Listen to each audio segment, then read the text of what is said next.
اصلاح معاشرہ اور ہمارا نوجوان. اس سے پہلے کہ اس موضوع کے تحت چند باتیں اب کی جائیں، ہم دعا کرتے ہیں کہ اللہ تبارک و تعالیٰ ہم تمام لوگوں کو کہنے سننے سے زیادہ ان تمام پر باتوں پر عمل کرنے کی توفیق عطا فرمائے، آمین. حضرات گرامی، جب ہم یہ کہتے ہیں معاشرہ کسے کہتے ہیں، معاشرہ کن سے بنتا ہے؟ معاشرہ جو ہے ہم انسانوں سے ہی بنتا ہے.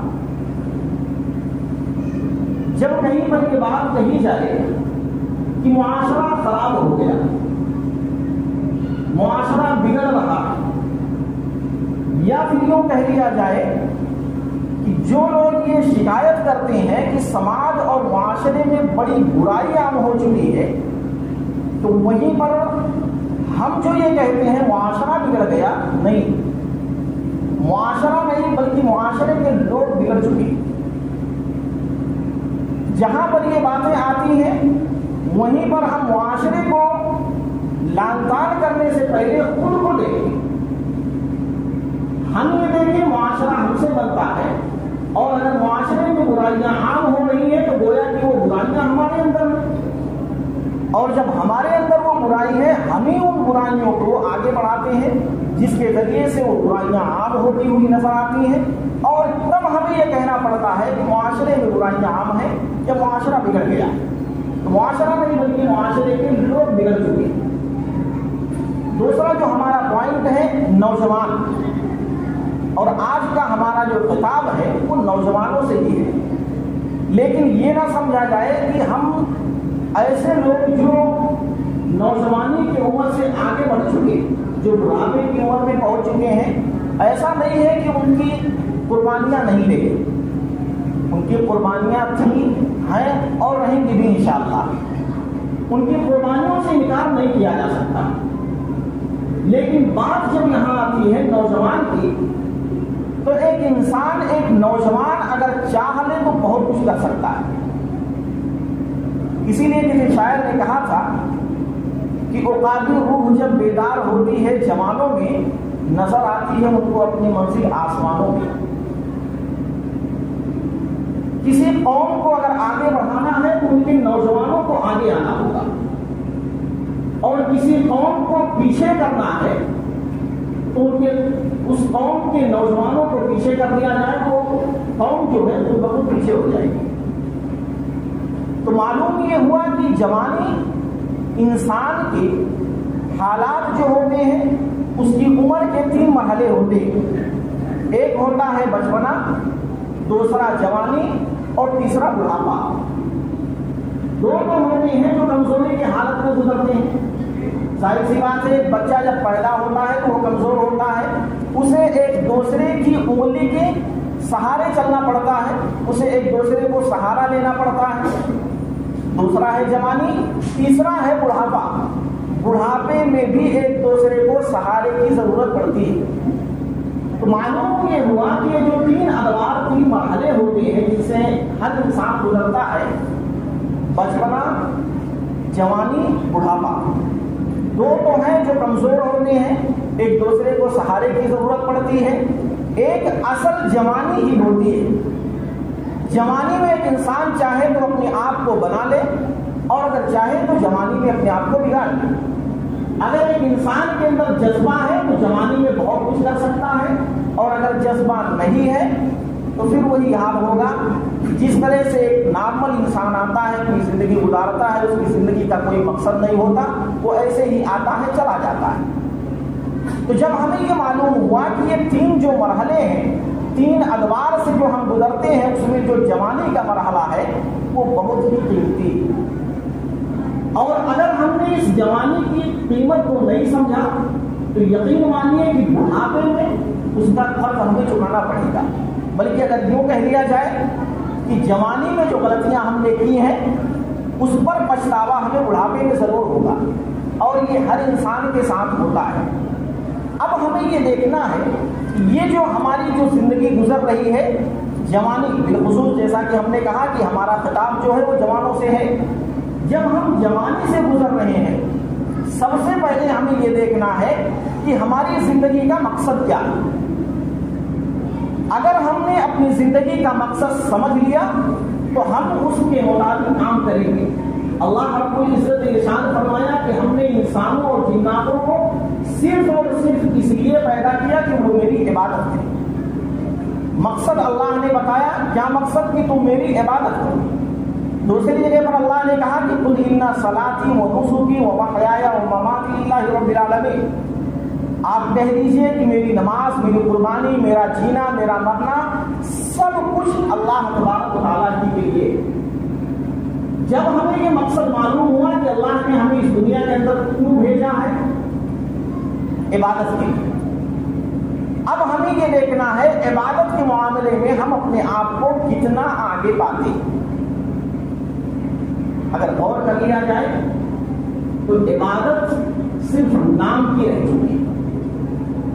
عبادت کہنے کو تو ہر کوئی کہتا ہے کہ بھائی عبادت تو کرنا چاہیے، لیکن جب خود کرنے کی بات آتی ہے تو مجھے سر ٹائم نہیں، ہمارے پاس ٹائم یہ نہیں رہا تھا جتنا ہم مشغول ہیں کہ ہمیں جتنا وقت نہ ملا تھا کہ کم سے کم چلتے 2 رکعت 4 رکعت نماز پڑھی. تو ایک انسان کی زندگی کا مقصد جو اللہ تبارک و تعالیٰ نے بتلایا وہ ہے عبادت کرنا. دوسری چیز اگر دیکھیں، ہر وہ کام جو کیا جاتا ہے اس کا بھی ایک مقصد ہوتا ہے. مثال کے طور پر یہ مائک ہے، اس مائک کا کام ہے آواز پہنچانا. اگر یہ اپنا کام بند کر دے تو ہم اسے یہاں اپنے سامنے نہیں رکھتے. وہ اس لیے کہ یہ اپنا مقصد جو ہے پورا نہیں کر رہا ہے. یا اسی طرح سے اور دوسری چیزیں لے لیجئے جس کا جو مقصد ہے یا جو کام ہے اگر وہ کام نہیں کر رہا ہے تو بھائی اس کو ہم اپنے سامنے نہیں رکھیں گے. بہتر یہ ہوگا اس کو ہٹا دیا جائے، ختم کر دیا جائے. وہ اس لیے یہ جو مائک ہے یہ کام نہیں کر رہا ہے، یہ خراب ہو چکا ہے، اس کی ضرورت اب ہمیں نہیں ہے. معلوم یہ ہوتا ہے کہ ایک انسان کی زندگی کا مقصد عبادت ہے، اور پھر اسی کے ساتھ ساتھ جب ہم عبادت میں اپنے آپ کو لگائیں گے تو ہم کامیابی کے راستے پر چلیں گے. اسی طرح سے اگر دیکھ لیا جائے دنیا یہ جو ہے یہ ایک امتحان گاہ ہے. اس دنیا میں جب تک ہم اور آپ زندہ ہیں تب تک ہم جو چاہیں اللہ تبارک و تعالیٰ کی مرضی کے مطابق اپنی زندگی گزاریں اور اللہ کو خوش کر دیں. لیکن جس دن ہماری اس جسم سے روح نکل گئی ہمارا امتحان ختم. اب اس کے بعد ہم لاکھ کوشش کر لیں کہ کچھ ہو جائے، کچھ ہم اچھے اعمال کر لیں تو نہیں ہونے والا. جو چیزیں تھیں وہ آپ جب تک چلتے پھرتے تھے، آپ کے جسم کے اندر روح تھی، جان تھی، تب تک آپ کر سکتے تھے. روح نکل گئی تو معاملہ ختم ہو گیا. تو یہ دنیا جو ہے ایک امتحان گاہ ہے. اس دنیا کے اندر ہم امتحان دینے کے لیے آئے. امتحان کے لیے ہم تیاریاں کیا کر رہے ہیں یہ ہر کوئی سمجھ سکتا ہے اور ہر کوئی اپنا محاسبہ کر سکتا ہے. اسی طرح سے اگر دیکھا جائے آج جو جمعہ کا دن ہے، سورہ جمعہ کے یعنی جمعہ کے دن سورہ کہف جو ہے اس کی تلاوت کی بڑی فضیلت ہے. اگر کوئی جمعہ کے دن سورہ کہف کی تلاوت کرتا ہے تو اللہ تبارک و تعالیٰ اسے نور عطا کرتا ہے. مجھے امید ہے کہ ہم میں سے تمام لوگوں نے سورہ کہف کی تلاوت کی ہوگی. اگر نہیں کی ہے تو انشاءاللہ مغرب سے پہلے ضرور کریں گے انشاءاللہ. اگر اس میں پڑھیں گے تو اس میں اللہ رب العزت نے کچھ نوجوانوں کا ذکر کیا اور یہ کہا کہ اس میں چند نوجوان تھے. ایک واقعہ مکمل ذکر ہے، آپ اس کی جب ترجمہ کو پڑھیں گے تو اس میں آپ کو معلوم ہوگا. اس میں جب اللہ تبارک و تعالیٰ نے کچھ نوجوانوں کے واقعے کو ذکر کیا، وہ واقعہ کچھ یوں ہوا کہ جب ظالم بادشاہ جو تھا وہ لوگوں کو بت پرستی کی طرف مائل کرتا تھا اور ہر اعتبار سے انہیں یہ کہتا تھا کہ تم ہماری بات مانو گے، اگر ہماری بات تم نہیں مانے تو ہم یہاں سے تمہیں نکال دیں گے. لیکن اس میں چند نوجوان ایسے کھڑے ہوئے کہ جن لوگوں نے اس بادشاہ کے سامنے علل اعلان یہ بات کہہ دی کہ دیکھو ہم تمہاری معبودوں کی بات نہیں مانتے، تم جو ہمیں بت پرستی کی طرف دعوت دے رہے ہو، بت پرستی کی طرف بلا رہے ہو، ہم تمہارے ان بتوں کو جھٹلاتے ہیں، ہم ان کو خدا نہیں مانتے، اور اگر تم ہمیں یہ چاہتے ہو کہ اپنے یہاں سے نکال دیں گے تو ہم تمہارے نکالنے سے پہلے کے خود ہی نکل جاتے ہیں۔ اور وہ نوجوان اس بادشاہ کے سامنے کھلے طور پر یہ اعلان کر دیا کہ ہم تمہاری ان چکنی چپڑی باتوں میں آنے والے نہیں ہیں، جس سے ایک نکتہ یہ معلوم ہوتا ہے کہ گرچہ کوئی قوم کا سب سے بڑا لیڈر ہی کیوں نہ ہو، اگر وہ ہمیں شریعت کی مخالفت کرنے کا حکم دیتا ہے، شریعت کے خلاف کوئی کام کرنے کا حکم دیتا ہے، تو اس کی بات نہیں مانی چاہیے، نہیں مانی چاہیے اس کی بات کو۔ یہی وجہ تھی کہ ان نوجوانوں نے علل اعلان یہ بات کہی کہ ہم تمہاری معبودوں کو نہیں مانتے، اور وہ چیزیں چھوڑ کر چلے گئے۔ تو اللہ تبارک و تعالیٰ نے کہا کہ ہم نے انہیں ان کی اس ہدایت کے اندر زیادتی دی اور وہی لوگ کامیاب بھی ہوئے۔ اب یہاں پر جو باتیں آتی ہیں کہ ہر وہ نوجوان اپنے نفس کا محاسبہ کرے جو معاشرے میں رہ کر اپنی زندگی گزارتا ہے۔ آج ایک انسان جو نوجوان ہے، جو جوانی کی دہلیز پر قدم رکھ چکا ہے، اسے اس بات کا احساس نہیں، اسے اپنی زندگی کا مقصد نہیں معلوم۔ آج ہر وہ شخص کہتا ہے کہ بھائی زندگی میں ہے کیا؟ زندگی تو بس کھانے کھیلنے کا نام ہے، جب تک اللہ نے زندہ رکھا ہے تب تک ہم عیش و عشرت کی زندگی گزار لیں، اس کے بعد کون دیکھا ہے۔ یقین مانیے کہ ہمیں قیامت کے دن پر یقین ہے، اور اگر کوئی شخص ایسا ہے جو قیامت کے دن پر یقین نہیں رکھتا ہے، گویا کہ وہ مسلمان شمار ہی نہیں ہوگا۔ ہمیں اس دنیا کے اندر جو بھیجا گیا ہے وہ اس دنیا کی تیاری کے لیے بھیجا گیا ہے جو دنیا ہمیشہ ہمیش والی ہے، جہاں پر ہمیشہ ہمیش ہمیں زندگی گزارنی ہے۔ آج جب ہمیں ہماری زندگی کا خود مقصد نہیں معلوم ہوتا، ہمیں صرف اور صرف یہ معلوم ہوتا ہے کہ اس دنیا کے اندر ہم پیدا کر دیے گئے، آئے کھائے کھیلے ختم ہو گیا، ایسا نہیں۔ اگر ایسا ہی ہوتا پھر ایک جانور اور ہم انسان میں فرق کیا ہوتا؟ اللہ رب العزت نے جو کہا کہ لقد خلقنا الانسان فی احسن تقویم، ہم نے انسان کو بہترین سانچے کے اندر ڈھال کر پیدا کیا۔ اب اگر غور کر لیا جائے، ایک جانور ہے جس کی زندگی کا کوئی مقصد نہیں، وہ صرف کھاتا کھیلتا، اس کی زندگی ختم ہوتی۔ اگر ہم نے اپنے آپ کے اندر سدھار نہ لایا، ایک جانور اور ایک انسان کو فرق کیا ہوتا؟ ایک جانور جو ہے اسی طرح سے ہماری زندگی گزر رہی ہے۔ اب پھر اسی طرح سے اگر دیکھ لیا جائے، ہم یہ جو کہتے ہیں کہ اللہ تبارک و تعالیٰ کی مدد نہیں آتی، اللہ کی مدد کیوں نہیں آتی؟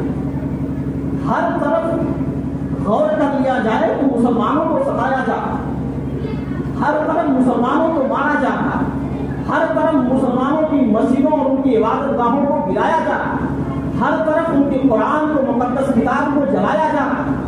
آخر ہمیں سوال یہ پیدا ہوتا ہے کہ اللہ کی مدد کیوں نہیں آتی؟ لیکن اللہ رب العزت نے کہہ دیا کہ یا ایھا الذین آمنوا، اے وہ لوگوں جو ایمان لائے، اگر تم اللہ کی عبادت اور اللہ کی مدد کرتے ہو تو اللہ تمہاری مدد کرے گا۔ ان تنصروا اللہ ینصرکم، اگر تم اللہ کی مدد کرتے ہو اللہ تمہاری مدد کرے گا، اور اگر تم اللہ کی مدد نہیں کرتے ہو تو وہ دن دور نہیں کہ تمہاری آنکھوں کے سامنے تمہاری عبادت گاہوں کو شہید کر دیا جائے گا اور تم ایسے کھڑے ہوئے دیکھتے رہو۔ آج اگر اور کر لیا جائے، بات جو یہ آئی کہ اللہ رب العزت کی مدد کس طرح کی جائے، اللہ کو مدد کی ضرورت تو نہیں، اللہ کی مدد اس طرح سے کی جائے کہ دین اسلام کو عام کیا جائے، شریعت کو اس کے احکام و فرامین پر عمل کیا جائے، جو دین کے ساتھ مل کر کام کرنے والے ہیں ان کا ساتھ دیا جائے، علماء اور مبلغین کے ساتھ مل کر خیر کے کاموں میں آگے بڑھا جائے، یہی اللہ تبارک و تعالیٰ کی مدد کا مقصد ہے۔ ورنہ اللہ تبارک و تعالیٰ کو کسی چیز کی مقصد کی ضرورت نہیں پڑتی، اللہ کو کسی چیز کی ضرورت نہیں، اور ہم انسانوں کے بس میں ایسی کوئی چیز نہیں ہے جو نعوذ باللہ اللہ کو دے سکے، اللہ ہر چیز پر قادر ہے۔ اب یہاں پر اگر غور کر لیا جائے، ہم عبادتوں سے دور ہی ہوئے، ہمارا نوجوان مسجدوں سے دور کیوں ہے؟ سوال جب یہ پیدا ہوتا ہے، وہیں پر اگر ایک مثال لے لی جائے، ایک جانور جو ہوتا ہے کتا جو ہوتا ہے، اگر اسے اس کا مالک ایک پیالہ دودھ جو ہے اس کے سامنے رکھ دیتا ہے، وہ پیتا ہے، اس دودھ کو پینے کے بعد ایک کتا بھی اپنے مالک کے پیچھے دودھ ہلاتا ہوا ملتا ہے، لیکن ہم انسان ہیں، اللہ نے ہمیں کیا کچھ نہیں دیا۔ اللہ نے ہمارے لیے زمین بنائی، آسمان بنائے، دنیا کے اندر تمام طرح کی نعمتیں اللہ تبارک و تعالیٰ نے ہمیں دے دی، اس کے باوجود ہمارا حال یہ ہے کہ ہم اللہ تبارک و تعالیٰ کو بھولے۔ ہمارا نوجوان نمازوں سے آج غافل ہے، ہمارا نوجوان مسجد و مدارس سے آج دور ہوتا ہوا نظر آ رہا ہے، ہمارے نوجوان کے اندر نماز کی طرف نہیں، آخر کیوں نہیں ہے؟ ظاہر سی بات ہے کہ اگر آج ہم نے اپنے آپ کو مسجد و مدارس سے جوڑا ہوتا، آج اگر ہم نے مسجدوں کو آباد کیا ہوتا تو ہماری مسجدیں مسمار نہ کی جاتی۔ آج اگر ہم نے ان کی عظمت اور ان کی فضیلت کو سمجھا ہوتا تو آج ہمارے اوپر اس طرح کے حالات تو نہ آتی۔ ظاہر سی بات ہے کہ اللہ رب العزت کو جوانی کی عبادت بہت محبوب ہے، اللہ جوانی کی عبادت کو بہت پسند کرتا ہے، لیکن وہی جوانی جو اللہ کی عبادت میں گزرنی چاہیے، جس جوانی کو اگر ہم نے ہوٹلوں اور چوراہوں پر گزار دیا، ہماری اس زندگی اور جوانی کا مقصد کیا رہ گیا؟ آج اگر ہم نے اپنی زندگی کے اندر اللہ تبارک و تعالیٰ کی عبادت نہ کر لی، اللہ تبارک و تعالیٰ کو خوش نہ کر لیا، تو ہم کب خوش کریں گے اللہ؟ کون سا وہ وقت آئے گا؟ آخر وہ کون سا دن آئے گا جب ہم اپنی مسجدوں کو بھریں گے؟ وہ کون سا وقت آئے گا جب ہم اپنے آپ کو نمازی بنائیں گے؟ اور یقین مانیے کہ آج جب ہر انسان کے کان کے اندر یہ صدائیں مؤذن دیتا ہے کہ حی علی الصلاۃ حی علی الفلاح، آؤ نماز کی طرف، آؤ کامیابی کی طرف، آج ہم ہوٹلوں چوراہوں پر بیٹھ کر یہ کہتے ہیں ہمیں کامیابی نہیں چاہیے، ہمیں کامیابی نہیں چاہیے، بلکہ ہم یہ کہتے ہیں ہم اپنی دنیا کے اندر مگن ہیں۔ اور آج اگر ہماری ضمیر ہمیں نماز پڑھنے پر نہیں ابھارتی ہے تو اللہ کی قسم ہے کہ اپنی اس مردہ ضمیر کا جنازہ پڑھ لیجیے، جنازہ پڑھ لیجیے اپنی اس مردہ ضمیر کا، کہ جو آپ کو نمازی نہ بنا سکے، علم ہونے کے باوجود آپ کم سے کم فرض نمازوں میں نہ شامل ہو سکے، یہ ہماری اولاد کی سب سے بڑی کمی اور کوتاہی ہے۔ اگر ہم نے آج اپنے آپ کو مسجدوں سے نہ جوڑا، یقین مانیے اللہ کا گھر اللہ تبارک و تعالیٰ کے یہاں گواہ بن کر کھڑا ہوگا اور اللہ سے شکایتیں کرے گے کہ اللہ یہی وہ لوگ تھے جنہوں نے مجھے تو بنایا تھا عالیشان، لیکن انہیں کبھی توفیق نہ ہوتی تھی کہ آ کر تیری اس گھر کے اندر 2 رکعت 4 رکعت نماز پڑھ۔ پھر اسی طرح سے مؤذن کہتا ہے الصلاۃ خیر من النوم، مؤذن جو ہے کسے سنا رہا ہے؟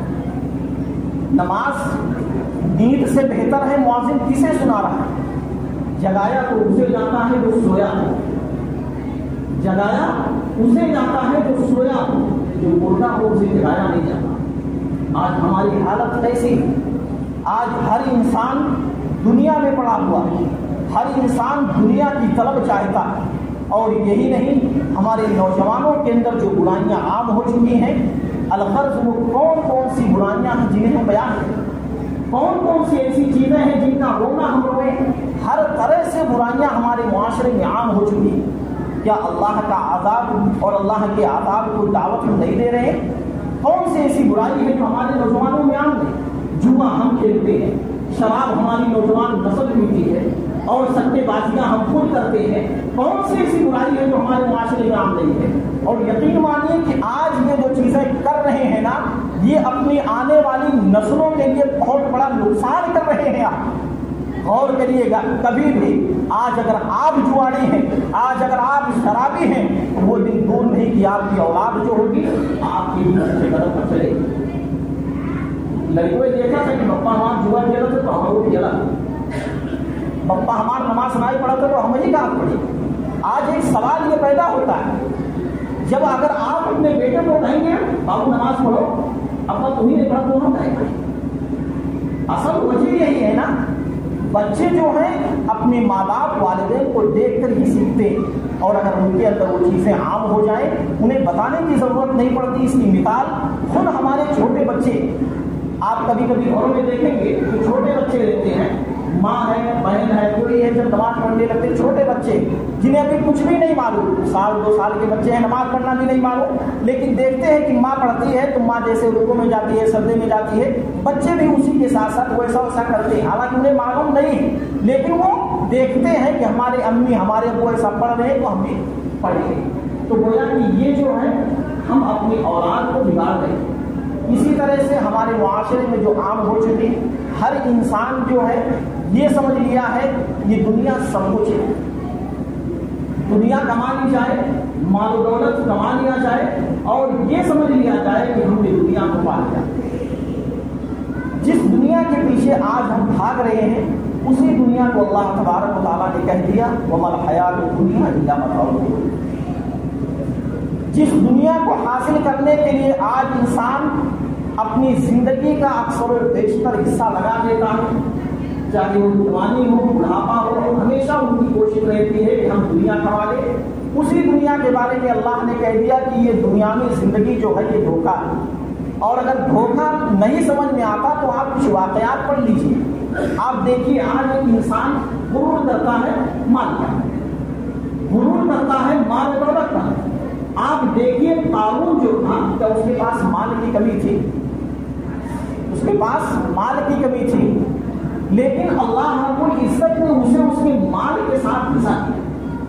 فرعون کو دیکھ لیجیے، بہت کام تھی، خدائی دعویٰ کیا کرتا تھا، شہرت تھی، ہر طرح سے ہر اعتبار سے وہ بہتر تھا، لیکن اللہ تبارک و تعالیٰ نے جب اسے مارا تو سمندر میں ڈبو کر مارا۔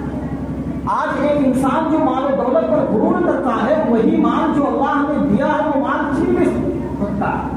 اللہ جب دینے پر آئے تو دیتا بھی اور چھیننے پر آئے تو چھین بھی لیتا۔ وہ مال آپ کے پاس ختم بھی ہوگا اگر اس مال کے ذریعے سے ہمارے اندر معاشرے میں برائیاں عام ہو جائیں یا ہمارے خود کے اندر برائیاں عام ہو جائے تو یہ ہماری سب سے بڑی کامیابی نہیں بلکہ ناکامی۔ اسی طرح سے غور کر لیا جائے اولاد پر اگر ہمیں غرور ہے، اولاد جس اولاد کے لیے آج ہم سب کچھ کر رہے ہیں، اپنی آخرت بگاڑ کر دنیا بنانے میں لگے ہیں، یہی اولاد اگر بڑھاپے ہمیں جوتا نہ ماری تو کہنا، یہی اولاد اگر ہمیں ایک گلاس پانی کے لیے نہ پڑھائی تو پھر یہ کہنا اور یاد رکھنا ہم نے اپنی نوجوان نسلوں کو کیا سکھایا ہے۔ کس پر غرور ہے؟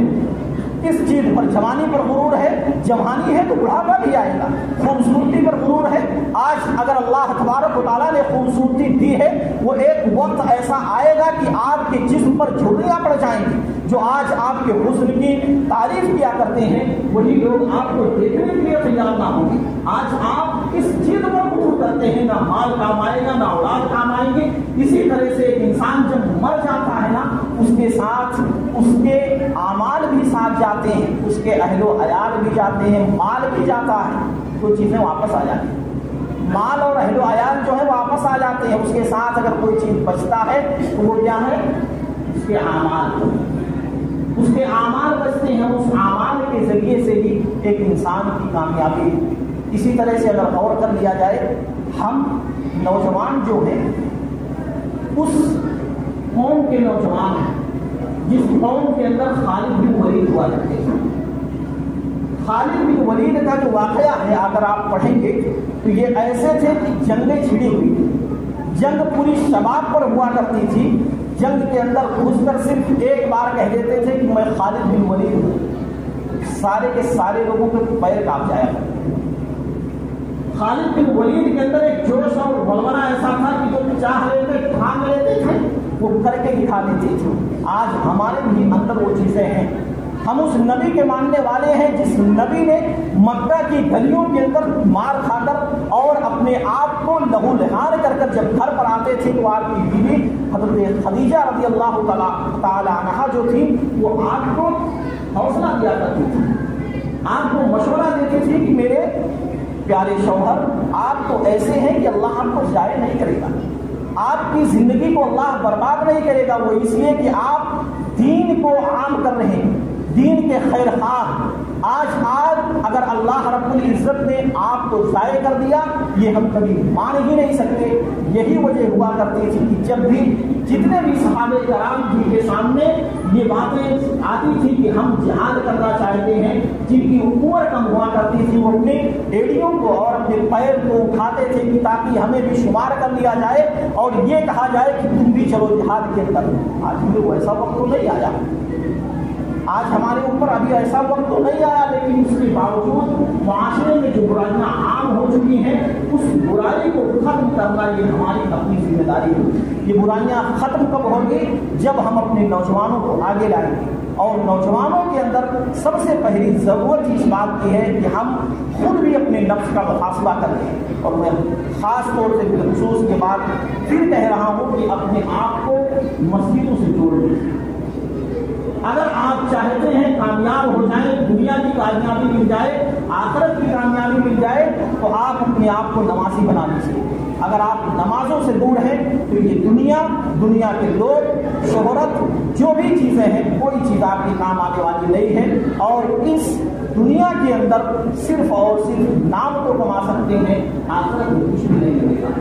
ہم یہ امید بھی رکھتے ہیں کہ انشاءاللہ ہماری اس مسجد کے اندر تعداد کچھ تو بڑھے گی، انشاءاللہ کچھ تو ہم اپنی تعداد بڑھائیں گے، ورنہ تو کون سا ایسا انسان ہے جو اللہ کو بلا دے۔ تھوڑی دیر کے لیے سوچیے کہ اللہ نے ہمیں سب کچھ دیا ہے، اس کے باوجود اگر ہم اللہ کو بلا کے ہماری حالت کیا ہو؟ اس دنیا کو ایک مسافر کی طرح استعمال کریے۔ مسافر جو ہوتا ہے وہ کہیں پر اپنی منزل بنا کے رہتا نہیں، چلتا رہتا ہے، اسے کوئی تھکاوٹ ہوئی، تھوڑی دیر آرام کیا، چلتا رہتا ہے۔ یہ دنیا صرف اور صرف اسی طرح ہے۔ خلاصہ کلام میرا یہ نکلتا ہے کہ کوئی بھی کام ہو جس میں نوجوانوں کا اہم کردار ہوتا ہے، اور نوجوانوں کو آگے خود بھی بڑھنا چاہیے، اللہ یہ کہ جو برائیاں نوجوانوں میں عام ہیں وہ برائیوں کو بھی ختم کی جائے، اور یہی ہمارا مقصد بھی ہونا چاہیے۔ اللہ رب العزت سے دعا کرتے ہیں کہ اللہ تبارک و تعالیٰ ہم تمام لوگوں کو سنی ہوئی باتوں پر عمل کرنے کی توفیق عطا فرما۔ اللہ تبارک و تعالیٰ ہم تمام لوگوں سے جو کچھ غلطیاں قربانیاں ہوتی رہی، اللہ ہم انسان ہیں اور غلطیاں انسان سے بھی ہوتی ہیں، اللہ ہم سے جو بھی غلطیاں ہوں گی ہماری غلطیوں کو معاف فرما۔ اللہ تبارک و تعالیٰ ہم سے جو بھی کاریہ خیر ہو رہا ہے اللہ اسے قبول فرما لے، اللہ تبارک و تعالیٰ اسے قبول فرما لے۔ اللہ رب العزت ہمارے نوجوانوں کو مسجد و مدارس سے جوڑ دے۔ اللہ رب العزت ہمارے آمین کہیے، آمین کہنے میں مت چھوٹیے آپ۔ اللہ تبارک و تعالیٰ کو ہمارے دلوں کو مسجد و مدارس سے جوڑ دے۔ اللہ تبارک و تعالیٰ ہمارے دلوں میں نماز کی محبت ڈال دے۔ اللہ تبارک و تعالیٰ ہم اپنے آپ کو نمازی بنا دے۔ اللہ ہم کو اس بات کی توفیق دے۔